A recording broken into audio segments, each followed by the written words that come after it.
López Velarde. La poesía como una empresa mágica.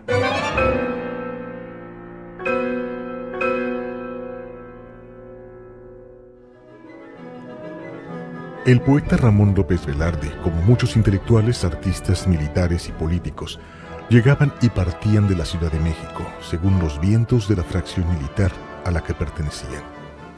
Él llegó con Francisco y Madero, pero solo le dieron un puesto de funcionario menor, y claro, regresó decepcionado a su San Luis Potosí.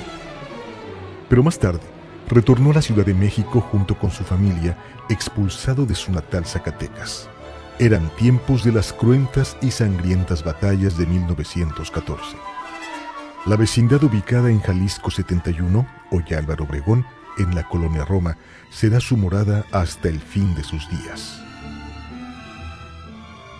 Que esta fue una de las primeras vecindades que hubo en el tiempo de don Porfirio Díaz en la Ciudad de México, y a uno de los cuartos de la vecindad llegó a vivir los últimos años de su vida Ramón López Velarde. No se sabe con exactitud en qué lugar vivió de la casa, pero sí se ha tratado de confirmar que es este espacio lo que fue su última morada. Aquí fue donde Ramón López Velarde exhaló su último suspiro. El ascenso de Venustiano Carranza a la presidencia de la República le permite su segunda parada en el gobierno revolucionario, después de su fallida participación en la revista católica La Nación y el humillante trato del gobierno maderista. Los vaivenes revolucionarios ahora le son favorables. Su amigo, Manuel Aguirre Berlanga, está en el poder temporal revolucionario. Es un alto funcionario y lo invita a colaborar en la administración carrancista. Así, iniciará su estancia estable en lo económico y laboral, posiblemente por única vez en su vida adulta. Corren los vientos de 1916 y López Velarde sabe que ya no abandonará la Ciudad de México, que es alumbrada con luz eléctrica en noches interminables, en un enriquecedor ambiente intelectual con prolífera vida artística y mundana, que serán patrimonio íntimo de su devenir poético. Ya no es el poeta joven de provincia. Ahora es un protagonista conocido por su participación en las revistas Vida Moderna, Revista de Revistas, Nacional, Bisemanal y periódicos de la época. Además publica su primer libro, La Sangre de Bota, que le da un lugar y una referencia artística más allá de las efímeras glorias de Tierra Adentro, pero también este libro causa escozor entre los que se sentían herederos de Enrique González Martínez, principalmente los antiguos ateneístas. Cuando publica en febrero de 1916 La Sangre de Bota, era un poeta conocido y curtido en el círculo artístico de la época. Y mucho influyeron las tertulias que compartió en el estudio de Saturnino Herrán, junto con sus amigos Pedro de Alba, Enrique Fernández Ledesma y grandes artistas que eran habituales de la casa estudio, como el poeta modernista Enrique González Martínez, quien ya había torcido el cuello al cisne, Rafael López, Luis G. Urbina, José Juan Tablada, Manuel M. Ponce, Artemio del Valle Arizpe, Alfonso Cravioto. También había escuchado de viva voz los poemas de su admirado Salvador Díaz Mirón, un poeta mayor. El estudioso Allen W. Phillips, en su libro Ramón López Velarde, El poeta y el prosista, de 1962, explica y argumenta cómo se asoman en la poesía del jerezano Manuel Gutiérrez Nájera, Manuel José Otón, Rubén Darío, Amado Nervo, Andrés González Blanco, José Juan Tablada, Leopoldo Lugones, Herrera y Reisig, Jules Laforge, Georges Rodenbach y, por supuesto, Charles Baudelaire. En La Sangre de Bota, un libro muy personal, en el que su pasado estilístico y el presente se entretejen a través de la eternizada Josefa de los Ríos, a la que trae como invitada y la siente en el panteón de las musas ilustres como Fuensanta. Fuensanta sintetiza las pasiones y sentimientos encontrados entre la devoción religiosa y las tentaciones sensuales, la espiritualidad y la carnalidad,